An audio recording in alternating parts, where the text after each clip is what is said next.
欢迎收看本期武器排行榜。航空母舰战斗群是一支以航空母舰为首的作战舰队，在茫茫大洋上作为国家军事实力的延伸，无需借用其他国家的机场与相关设施，可以快速攻击几乎世界上任何地方。除了航空母舰战斗群里的导弹巡洋舰、驱逐舰、攻击潜艇和补给舰等组成外围和前沿的防卫攻击力量之外，最终对外作战的主要力量就是航空母舰的空中力量投送。那么一艘航空母舰的空投投送能力就成为一个航母战斗群的主要作战实力。本期武器排行榜就和大家排一排世界上现役航空母舰空中力量出击效率情况。第5名，中国山东号航空母舰单日50架次。山东号航空母舰正式名称为中国人民解放军海军山东舰，舷号17。该舰基于对前苏联所属库兹涅佐夫级航空母舰的图纸研究和辽宁号航空母舰的经验，是一型中国自主设计研发建造的一艘常规动力航空母舰，是中华人民共和国第一艘现役国产航空母舰。舰上配备歼15舰载机，由于歼15实在是太大了，所以即使山东舰具备比较大的尺寸，也存在舰载机占用空间过大的问题。再加上山东舰的作战经验和设计训练等经验不足，所以虽然山东舰是滑跃起飞，有2短1长3个起飞点，但只具备一次滑跃起飞1架的功能。曾经在今年4月7日到23日期间的军演中，日本所统计的山东舰舰载机的总起降数字达到了610架次，而4月7日到9日的3天之内，起降歼15舰载机的次数便达到了80架左右，起降舰载直升机的次数在40架次左右。准确的数据无法得知，但是从日本的统计来看，山东舰已经达到了完全状态的完整战斗力水平，预计单日可以实现50架次的作战实力。未来配合3艘航母的作战规模，完全可以位列世界第5的位置。第4名，法国戴高乐级75架次。戴高乐号航空母舰是法国第一艘核动力航空母舰，也是法国海军目前唯一一艘现役航空母舰。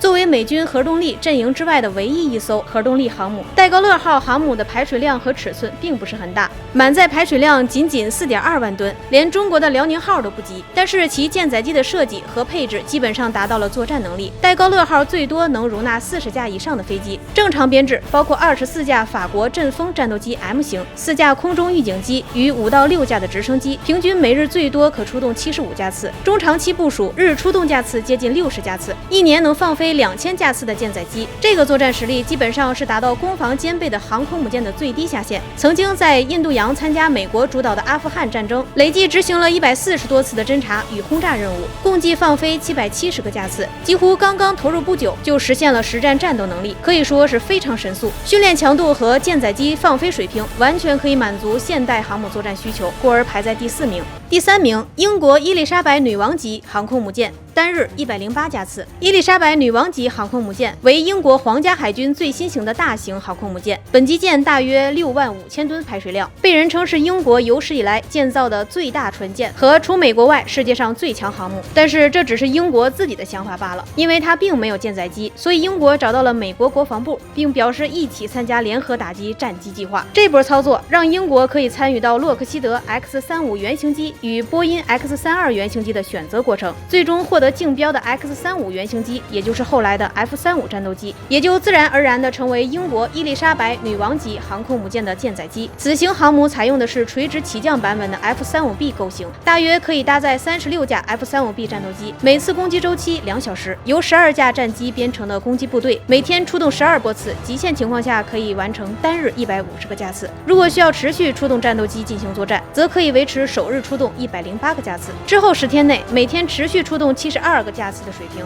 在接下来的20天仍可维持每日36架次。这个作战实力已经非常接近美军的第3梯队航空母舰作战实力，故而排在第3名。第2名，美国尼米兹级核动力航空母舰单日160架次。尼米兹级核动力航空母舰是美国海军所使用的超级航空母舰，为美国海军第2代核动力航空母舰。自1975年正式启动后，美国一共建造了10艘同型舰，建成之后就成为世界上最大的军舰，并且一直蝉联世界最大军舰头衔40多年，直到福特级问世。根据公开的数据，美国尼米兹级核动力航空母舰理论上讲，战斗的第1天，一个上午就可以出动舰载机120架次，而在第1、2、3、4天，每天平均极限出动数量为230架次，而单天极限情况下可以达到270架次。在1997年高潮演习中，尼米兹级航母在4天出动1025架次的舰载机，日均出动次数高达256架次。而在2003年伊拉克战争的实战中，尼米兹级航航母，日军出动次数可达120到130架次。在受到众多因素和人员效率等情况下，其单日可稳定输出160架次的舰载机，作战实力不亚于更先进的福特级，故而排在了第2名。